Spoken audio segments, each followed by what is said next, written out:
I woke up that morning to the screech of metal against wood and the sound of children laughing on my property. Rubbing the sleep out of my eyes, I stepped out onto the porch and there it was, plain as day, like some deranged prank. A neon green swing set, chained like a rabid dog to the side of my 100-year-old barn, creaking in the breeze with kids already taking turns on it. For a second, I thought I was still dreaming or maybe having one of those farmer's fever hallucinations from too much sun and not enough sleep. But no, it was real. There were lawn chairs. There were juice boxes.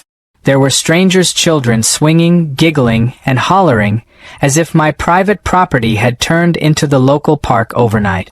Then came the final punch. Karen, standing there like she owned the place, holding a clipboard, grinning ear to ear.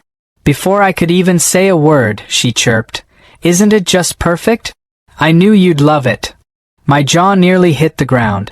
Now, you have to understand, Karen had always been a handful. Ever since she bought the McMansion next door 2 years ago, she'd treated our quiet patch of rural heaven like her personal sandbox.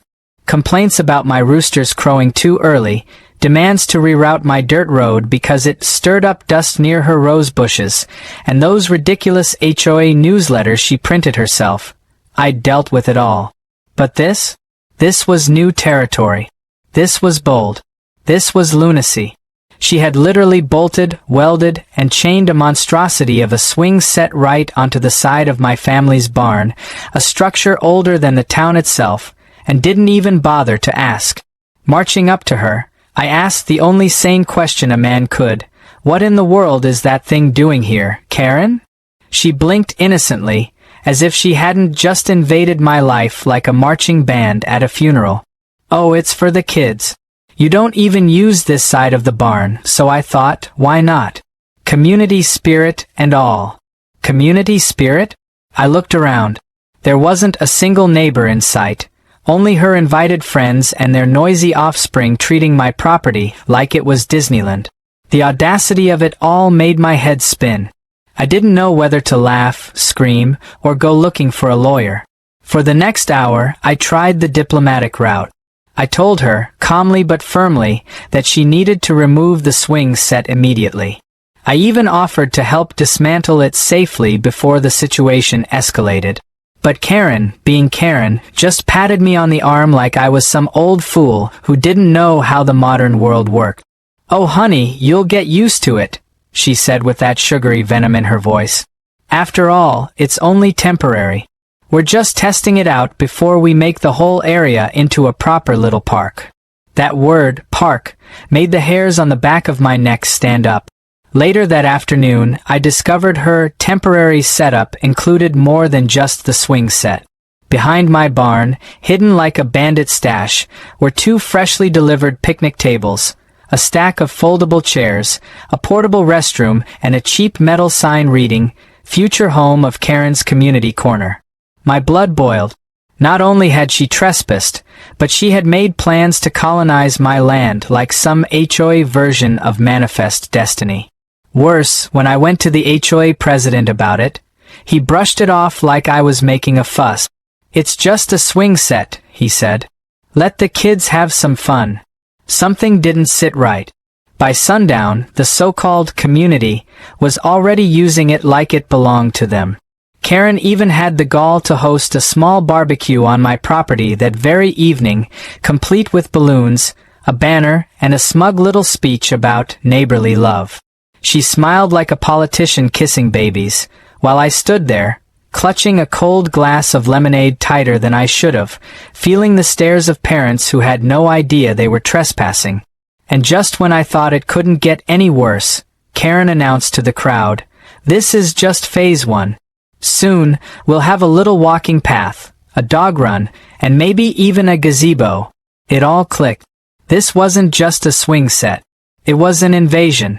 Karen wasn't playing. She was laying claim. The next morning, my suspicions were confirmed when I caught wind of a private HOA meeting scheduled to discuss the rezoning of surrounding lots, mine included. I wasn't just fighting for the barn anymore. I was fighting for my land, my farm, my family legacy. Standing alone by the barn as the sun dipped below the horizon, I stared at that ridiculous swing set clanking softly in the wind. Karen had no idea who she was messing with. She thought I'd roll over like the other neighbors she'd steamrolled. But I knew every inch of this land, every nail in that barn, and more importantly, I owned a tractor with a whole lot more horsepower than her entitlement. If Karen wanted a swing set, she was about to get the ride of her life. The next few days felt like living in some absurd reality show where I was the only one who seemed to know the cameras were rolling. Karen's swing set hadn't just stayed, it had multiplied. By Tuesday, she'd added a garish plastic slide, 2 seesaws, and a sandbox that suspiciously looked like it had been dumped straight from a contractor's gravel truck. All of it tightly chained, bolted, and cemented right into the soil next to my barn like it was meant to withstand a hurricane. Worse, the neighborhood kids were showing up every evening, squealing with delight while Karen handed out popsicles like she was running for mayor. I kept thinking, surely someone would see this insanity for what it was, but instead, I got polite waves and, "Isn't it wonderful what Karen's doing for the community?" I decided it was time to get serious. That night, I crept into the back of the monthly HOA meeting held in Karen's overly perfumed living room. The folding chairs were packed with neighbors, all nodding along as Karen outlined her grand plan, which she had titled, with a straight face, the Karen Community Park Initiative. I sat there behind a fake potted plant, listening as she laid out a proposal to extend the so-called park beyond the barn and onto nearly 5 acres of my grazing field. She even had a PowerPoint, poorly designed and riddled with clip art, showing walking trails, benches, and, I kid you not, a Zen garden for mindfulness. But the part that made me grip the edge of my chair was when she said, "It's not official yet, but we're working on rezoning these unused areas for community benefit."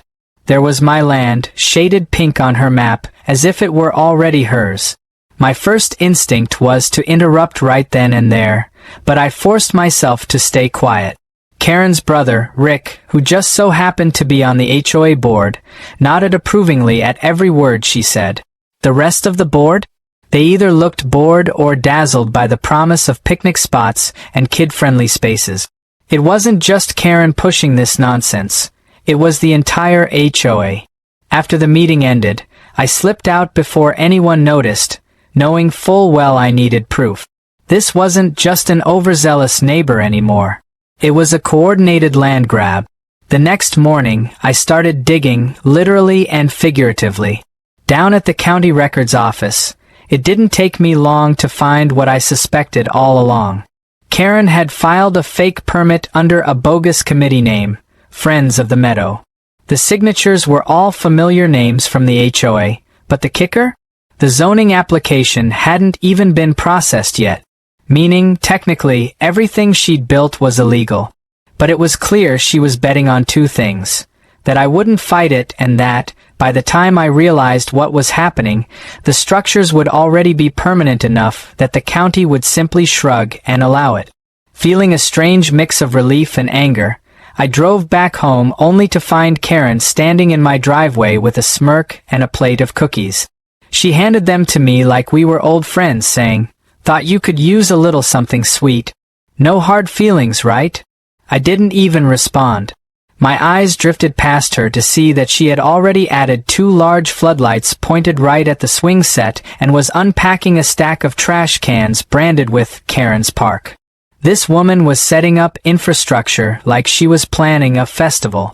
As I stood there speechless, she leaned in and whispered, "Don't worry, once the HOA votes, it'll all be official. Might as well get used to it." For the next few days, I played it cool. I watched as Karen paraded parents around like she was the queen of the cul-de-sac, giving them tours of the new park. She smiled for photos with kids on the swing, gave out flyers, and even promised free yoga classes starting next month. All on my land. I could see some neighbors starting to get uncomfortable, but Karen had a grip on them, working her charm like a practiced politician. I knew I couldn't rely on anyone else to fix this. If anything was going to change, I'd have to be the one to make it happen. One night, as I was locking up the barn, I noticed fresh tire tracks leading toward the back lot. Following them with a flashlight, I found a hidden stash of supplies Karen must have had delivered secretly. More picnic tables, decorative lampposts, even a cheap gazebo kit still wrapped in plastic. She wasn't planning to stop. She was gearing up to turn my farm into her personal playground. I chuckled to myself, realizing that she truly had no idea what kind of storm she was brewing. The next morning, I went to see Sheriff Tom, my cousin, who knew Karen all too well. I laid it all out for him. The fake permit, the unauthorized structures, the forced community project. Tom laughed and shook his head. She really outdid herself this time. But you'll need more than just county records. If you want to shut this down properly, you'll need to hit the HOA directly. Tom offered to help when the time came, but he knew Karen would squirm her way out if I didn't catch her in the act with undeniable proof. By the weekend, Karen was hosting what she called the pre-opening picnic. The swing set was swarming with kids. Parents were mingling on my property like they'd paid for admission, and Karen stood proudly beside her amateur signpost welcoming everyone to Karen's community park. She even gave a speech about giving back to the neighborhood, while I stood behind a row of hay bales, unnoticed, documenting every moment with my phone. This wasn't neighborly goodwill. It was a full-blown hostile takeover. But Karen wasn't just content with her little park. At the end of her speech, she dropped the real bombshell. "And don't forget," she said with that all-too-familiar grin, "next weekend is the grand opening. The whole town's invited.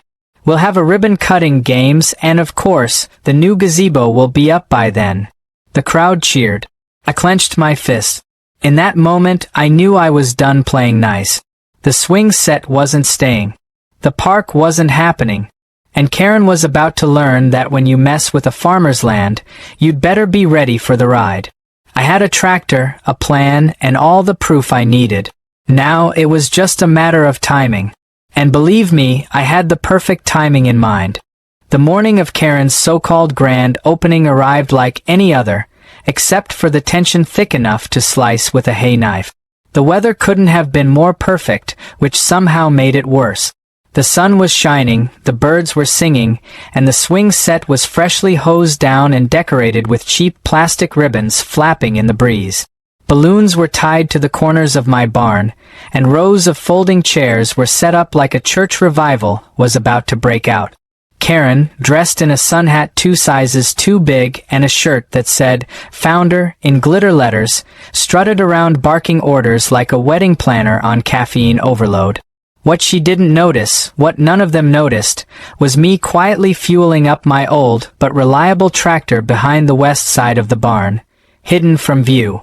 I wasn't going to just dismantle her little park after hours like a thief in the night. No, Karen wanted an opening ceremony, so I was going to give her one she'd never forget. By the time guests started arriving, Karen had transformed my property into a full-blown carnival. There was a face painting station, tables stacked with cupcakes, lemonade coolers, and even a local band setting up speakers and tuning instruments. She had printed out glossy flyers that read "Welcome to Karen's Community Park, grand opening today," with a map of my farm marked up like it was a public recreation area. I stood on the hilltop near the fence line, arms crossed, watching cars pour into the makeshift parking lot she had designated, also on my land. Parents and kids wandered around, completely unaware they were trespassing.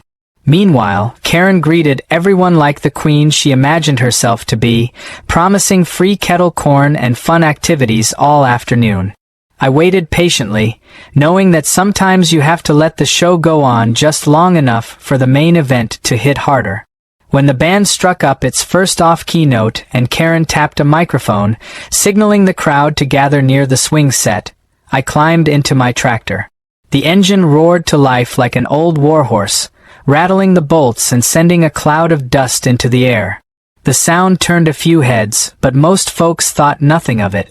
After all, it was just me, the grumpy farmer next door, probably off to mow a field or haul some hay. I slowly rolled the tractor around the back of the barn, unseen, making sure everything was ready. I had rigged a solid steel chain, one that Karen herself had used to bolt the swing set to the barn, directly to the tow hitch of the tractor. It was poetic, really. She'd secured it so well that it made for the perfect harness. Karen cleared her throat and began her grand speech, thanking everyone for coming and declaring how this park will be a staple of community togetherness for generations. She was midway through a particularly nauseating bit about leaving a legacy when I rounded the corner, tractor rumbling, dragging the chain taut. The second the chain yanked against the swing set, there was a loud metallic groan. Heads snapped around, mouths fell open, and Karen's voice cracked mid-sentence. I didn't stop. I shifted into second gear and pulled forward. The swing set screeched as it tore free from the barn, pulling up chunks of dirt and splinters of wood, the entire structure buckling and tilting like a carnival ride gone horribly wrong. The kids scattered, parents gasped, and Karen screamed like a tea kettle left on the stove too long.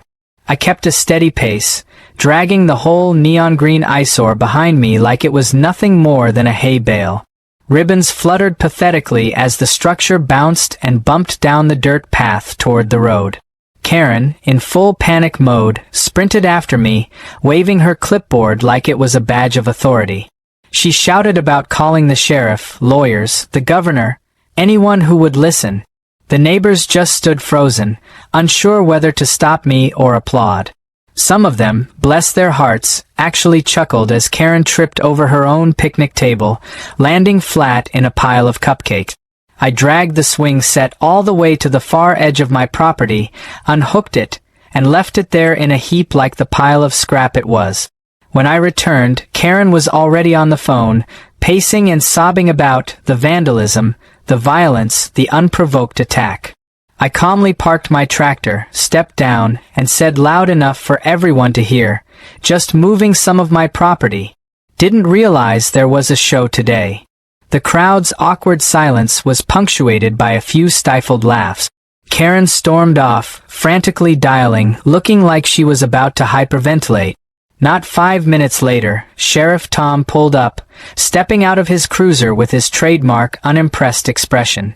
Karen rushed him like he was her knight in shining armor, flailing her arms and screeching about criminal charges. Tom listened patiently, nodding, letting her wind herself up like a child mid-tantrum. Then, without even glancing at me, he said, "Karen, I've been hearing about this nonsense for weeks. From where I'm standing, all I see is a man moving his own property off his own land. Looks like he saved you the trouble of cleaning up." Karen's mouth fell open like a fish gasping for air. As if that wasn't enough, several neighbors who had been quietly enjoying the spectacle began to drift away, muttering about how they didn't know it was private property and how they thought Karen had permission. Some even apologized to me on their way out, while others gave me subtle thumbs-ups or pats on the back. Karen, meanwhile, stood frozen, eyes wide, realizing she'd just lost control of the narrative she had spent months crafting. The crowd dispersed, the band awkwardly packed up their instruments, and the leftover lemonade and cupcakes sat abandoned under the slowly deflating balloons. I returned to the porch, watching as Karen fumed and stomped around, picking up plastic cups and torn flyers like a spoiled child forced to clean her room. For once, she wasn't surrounded by adoring neighbors. She was alone, seething, humiliated, and very much defeated, at least for now. I knew Karen well enough to suspect this wasn't the end of it. But she had just learned the hard way that while she might push around the HOA and the neighborhood bake sale committee, farmers don't roll over. We plow straight through. And I wasn't done plowing yet. Not by a long shot. By the following week, Karen's humiliation had spread faster than a grass fire in August. The video one of the neighborhood teenagers posted, me dragging that swing set like a trophy behind my old tractor, had gone viral before I even knew it existed. When I first saw it on my phone, already racking up thousands of views, I couldn't help but laugh out loud.